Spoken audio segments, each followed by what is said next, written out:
So much. And ఇప్పుడు శివం బజే అన్న power packed ఫిలింతో మన ముందుకు వస్తున్న అశ్విన్ బాబు గారిని మాట్లాడాల్సిందిగా కోరుకుంటున్నాం. ఎలా ఉంది ట్రైలర్? ఓం నమ శివాయ. Thank you so much darlings. మీ ముగ్గురికి నా లైఫ్ అంతా రుణపడి ఉంటా. పిలవంగానే వచ్చారు.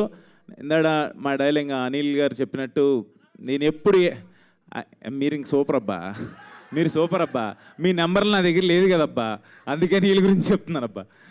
అంటే నేను ఏది చేసినా కూడా అన్నయ్య ఓంకారానికి చెప్తాను. అలాగే తర్వాత డైరెక్టర్స్లో నాకు first closest friend Anil Ravipudi గారు. నేను ఎప్పుడు ఏది చేసినా చూపిస్తాను చెప్పినట్టు చెప్పంగానే డార్లింగ్ ఒక్క మెసేజ్ చేయి నేను వస్తా, నువ్వు అసలు అడగద్దు. నేను ఈ మధ్యన అన్ని ఈవెంట్లకి వెళ్తున్నాను, అయినా నీ మాట నేను కాదన్నాను, నువ్వు అడిగితే నేను వచ్చేస్తాను అంతే అన్నాడు. నిజంగా thank you so much darling, అడగంగానే పిలవంగానే వచ్చినందుకు. Love you so much. And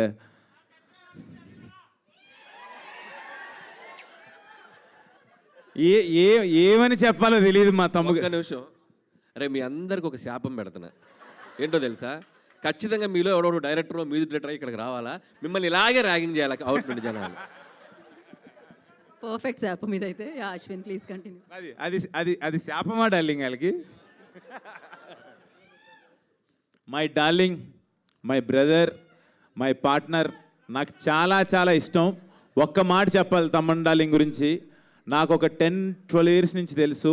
మేమిద్దరం క్రికెట్ ఆడేవాళ్ళం, ఓపెనింగ్ బాగా ఆడుతూ ఉండేవాళ్ళం. అప్పుడు తమన్ డార్లింగే నాకు. బట్ ఇప్పుడు తమన్ గారు అనే పొజిషన్కి వెళ్ళిపోయాడు, ఎక్కడికో వెళ్ళిపోయాడు, పాన్ ఇండియన్ మ్యూజిక్ డైరెక్టర్ అయిపోయాడు. ఒక నిమిషం ఉండరా, అబద్ధాలు ఆడుతున్నాడు వీడు, అసలు నచ్చేవాడు కాదు.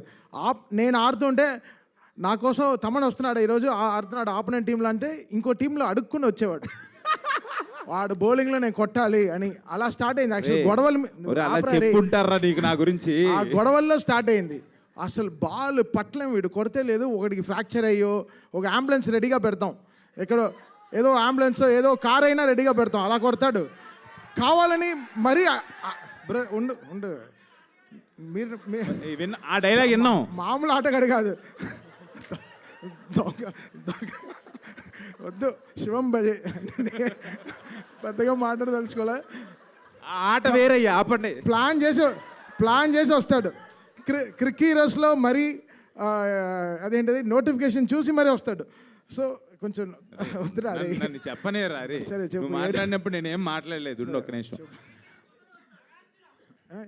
లాస్ట్ డైలాగ్ అర్థం కాలే, పర్వాలేదు ఏదో అన్నావు, ఓకే. గ్రీజు దగ్గర గుంటతో అవుతానంట, మళ్ళీ ఏదో వేరేలాగా అనిపిస్తుంది. లేదు అంటే మేము డార్లింగ్ అవును పడతాడు. ఫైనాన్షియల్ డిస్ట్రిక్ట్లో నీళ్ళు కూడా వచ్చింది తవ్వి. లేదు అంటే జోక్స్ ఏ పార్ట్ అది. కానీ నాకు 10 years బ్యాక్ ఉన్నప్పుడు తమన్ డార్లింగ్ ఇప్పుడున్న పొజిషన్ తను నిజంగా పాన్ ఇండియన్ మ్యూజిక్ డైరెక్టర్ అయిపోయాడు. ఇప్పుడు బేబీ జాన్, ఓజీ, అంటే తన హార్డ్ వర్క్, తను ఏంటి, ఎలా ఉండేవాడు, ఏంటి, ఎలా తను ఏం నమ్ముకున్నాడు, ఈ స్థాయికి ఎలా వచ్చాడో నాకు దగ్గరుండి నేను చూశాను. వాడికి దిష్టి తగలకూడదు, 100% తగలదు. ఇంకా పెద్ద పొజిషన్కి వెళ్ళాలి. ఒక నిమిషం ఉండరా రే, ఇంకా మంచి పొజిషన్కి వెళ్ళాలి. ఈ పొజిషన్లో ఉండి కూడా నేను తమన్ గారు అని అనలేను, ఎందుకంటే నాకు అంత క్లోజు, నాకు చాలా చాలా ఇష్టం. My lovely darling. వాడు అన్నా నాకు చిరాకు వస్తుంది రే, తట్టుకోలేవు. వీడు యాక్టింగ్ గ్రౌండ్లో కూడా ఎందుకంటే. Love you darling. పిలవంగానే వచ్చావు. రాత్రి 2:30 వరకు షూటింగ్లో ఉన్నాడు, అయినా పొద్దున్నే నేను చెప్పంగానే వచ్చావు. Love you darling, thank you so much. And మన మాస్కా దాస్, ఇండస్ట్రీ మాస్కా దాస్. డార్లింగ్ కాదు నాకు ఉన్న ఒపీనియన్ చెప్పాలి. మాస్కా దాస్ అనేది ఆ క్యాప్షన్ సూపరు. బట్ డార్లింగ్ నీకున్న డేరింగ్ అండ్ డాషింగ్ ఇప్పుడున్న యంగ్ జనరేషన్లో ఎవరికి లేదు డార్లింగ్. నిజంగా అంటే ఇక్కడ ఏది అనిపిస్తే అది మాట్లాడతాడు, ఏది అనిపిస్తే అది చేస్తాడు. అబ్బా ఇదైతే సూపర్. నువ్వు నీకున్న బెస్ట్ క్వాలిటీ అది. అంటే అలా ఎలా మాట్లాడేస్తున్నాడు తను, ఏదని అదే అంటే నువ్వు తీసుకున్న డెసిషన్స్. ఇప్పుడు మాట్లాడిన తర్వాత ఉండి ఒక నిమిషం. అంటే రేపు నువ్వు చేయబోతున్న లైలా అసలు అంటే ఆ డేరింగ్ అది అంటే చాలా ఆలోచించాలి అది చేయాలనేది. నిజంగా సూపర్ డార్లింగ్. నేను పిలవంగానే వచ్చినందుకు, Thank you అన్న. నీకు షూట్ ఉందన్నావు, అయినా మధ్యాహ్నం నుంచి పెట్టుకుంటానన్నావు, నా కోసం వచ్చినందుకు really really thank you so much. Yeah, and మా క్రూ గురించి వస్తే, ఈ శివం బజే అనే సినిమా నా దగ్గరికి వచ్చినప్పుడు నాకు ఫస్ట్ మహేశ్వర్ రెడ్డి గారు ప్రొడ్యూసర్ గారు తీసుకొచ్చారు ఈ కథని. సార్ పాయింట్ వినంగానే నాకు చాలా యూనిక్ కాన్సెప్ట్ ఇది, మీకు అది ఆ కాన్సెప్ట్ మీరు సినిమా చూసినప్పుడు మీరు అనుకుంటారు చాలా బెస్ట్ కాన్సెప్ట్ అని. ఆ పాయింట్ తీసినప్పుడు ఎవరు ఏంటి డైరెక్టర్ అనగానే ఒక అప్సర్ అని చెప్పారు. అప్సర్ అనగానే నేను అసలు ఇదేంటిది బీయింగ్ ఏ ఒక కమ్ అంటే ఒక ముస్లింగా ఈ కథ ఎలా రాశారు మీరు ఇది అని అడిగాను. ఐఎమ్ నిజంగా రెడ్డి గారు ఒక్కసారి ముందుకు రండి. ఐ ఫెల్ట్ లైక్ ఈ ఇద్దరు కాంబినేషన్ నాకు అర్థం కాలేదు అసలు. పాయింట్ వినంగానే ఐ ఫెల్ట్ వెరీ హ్యాపీ. ఇది ఏదో సంథింగ్ శివయ్యే పంపించారని నేను ఫీల్ అయ్యి ఈ పాయింట్ నేను ఒప్పుకున్నాను. దీనికి సార్ కథ బాగుంది, అంతా బాగుంది, ఎవరు చేస్తే బాగుంటుంది, దీనికి విజువల్స్ బ్యూటీ కావాలన్నప్పుడు మహేశ్వర్ రెడ్డి గారు ఈయన పేరు, ఈయన అప్సర్ గారు, శివేంద్ర గారి పేరు చెప్పి అనుకున్నాం. ఇది ఆయన పేరు శివుడి పేరుతోనే వచ్చారు, ఆయన కూడా శివేంద్ర గారు అని. తర్వాత ఇదంతా అనుకున్న తర్వాత ఓంకార్ అన్న దగ్గరికి తీసుకెళ్ళినప్పుడు స్క్రిప్ట్ వినగానే 100% ఇది బాగుంది చేయండి అన్నారు. ఆయన ఓంకార్ అనగానే ఆయన పేరు శివుడి అంటే ఒక తెలియన ఆ శివ ఇదంతా ఒక శివలీలలాగా అనిపించింది నాకైతే. శివుడాజ్ఞ లేనిదే చేయమైనా కదలదు అంటారు, అలాంటి ఆ ఫీల్ ఏదో సంథింగ్ అనిపించింది. బట్ ఇప్పుడు ఈ రోజున ఇలా అవుట్పుట్ చూస్తుంటే నిజంగా ఆయనే చేయించారా ఇదంతా అని అనిపిస్తుంది. మీ అందరికీ నచ్చుతుంది ఈ కాన్సెప్ట్ 100% నేను చెప్పగలను. అండ్ ఆర్టిస్టుల చాయిసెస్కి వెళ్ళినప్పుడు దిగాంగన సూర్యవంశీ ఇలా అనుకున్నప్పుడు షీఈ్ లైక్ తను నేను దేవుడి గురించి మాట్లాడినా కూడా అంటే నేను ఇంకేం మాట్లాడినబ్బా, అమ్మో నిజమే డార్లింగ్, ఆ శాపం కరెక్టే డార్లింగ్, నువ్వు చెప్పిన శాపం కరెక్టే. లేదు తిన అంటే నువ్వు పర్సనల్గా లైన్లో నేర్పించినావని ఆమెనే చెప్పాను, అందుకే అరుస్తారు. వాళ్ళని ఎందుకు తప్పు పట్టాలి చెప్పు. నేను ఇందాడు ఇదే చెప్పా, ఏది అనిపిస్తే అది మాట్లాడేస్తా, అదే డార్లింగ్ సూపర్.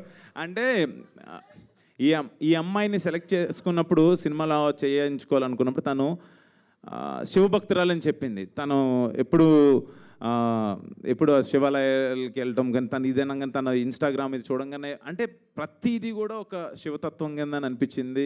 అండ్ ఈ సినిమాకి మంచి ప్యాడింగ్ మురళీ శర్మ గారు, తనిఖీల్ బర్ని గారు, తులసమ్మ గారు, హైపరాది, బ్రహ్మాజీ గారు, అర్బాజ్ ఖాన్ గారు, అందరూ అంటే అలా అనుకుంటే ఎవరిని అనుకున్నా వాళ్ళందరూ వచ్చారు.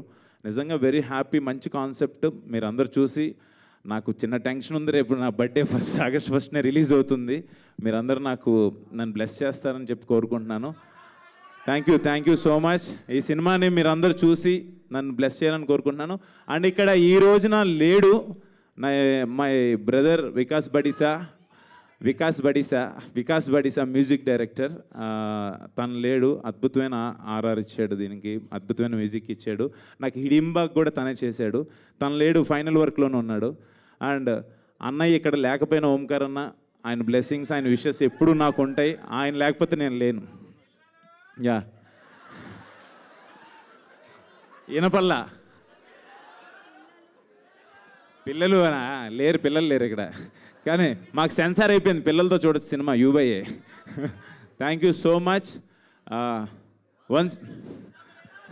వన్ సెకండ్ సరే, థ్యాంక్ యూ సో మచ్. మీరు తీసుకోండి. థ్యాంక్ యూ అశ్విన్ గారు, థ్యాంక్ యూ సో మచ్.